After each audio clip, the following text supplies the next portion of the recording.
foot of misty hills and bogs bearing God's hatred, Grendel came, hoping to kill anyone he could trap on this trip to High Heorot. He moved quickly through the cloudy night, up from his swampland, sliding silently toward that gold-shining hall.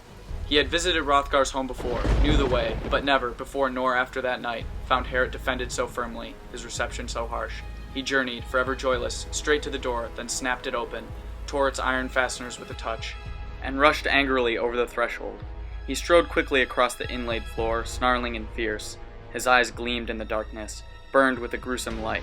Then he stopped, seeing the hall crowded with sleeping warriors, stuffed with rows of young soldiers resting together. And his heart laughed. He relished the sight, intended to tear the life from those bodies by morning. The monster's mind was hot with the thought of food and the feasting his belly would soon know.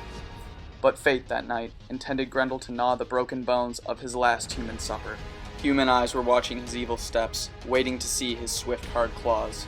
Grendel snatched at the first geat he came to, ripped him apart, cut his body to bits with powerful jaws, drank the blood from his veins, and bolted him down, hands and feet.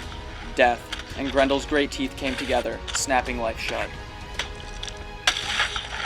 Then he stepped to another still body, clutched at Beowulf with his claws, grasped a strong-hearted, wakeful sleeper, and was instantly seized himself, claws bent back as Beowulf leaned up on one arm. That shepherd of evil, guardian of crime, knew at once that nowhere on earth had he met a man whose hands were harder. His mind was flooded with fear, but nothing could take his talons and himself from that tight, hard grip.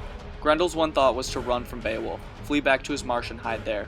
This was a different Heorot than the hall he had emptied, but Hygelac's follower remembered his final boast, and standing erect, stopped the monster's flight, fastened those claws in his fist till they cracked, clutched Grendel closer. The infamous killer fought for his freedom, wanting no flesh but retreat, desiring nothing but escape. His claws had been caught, he was trapped. That trip to Heorot was a miserable journey for the writhing monster. The high hall rang, its roof boards swayed, and the Danes shook with terror. Down the aisles the battle swept, angry and wild. Heorot trembled, wonderfully built to withstand the blows, the struggling great bodies beating at its beautiful walls, shaped and fastened with iron, inside and out, artfully worked, the building stood firm. Its benches rattled, fell to the floor, gold-covered boards grating as Grendel and Beowulf battled across them. Hrothgar's wise men had fashioned Heorot to stand forever. Only fire, they had planned, could shatter what such skill had put together, swallow in hot flames such splendor of ivory and iron and wood. Suddenly the sounds changed. The Danes started in new terror, cowering in their beds as the terrible screams of the Almighty's enemies sang in the darkness.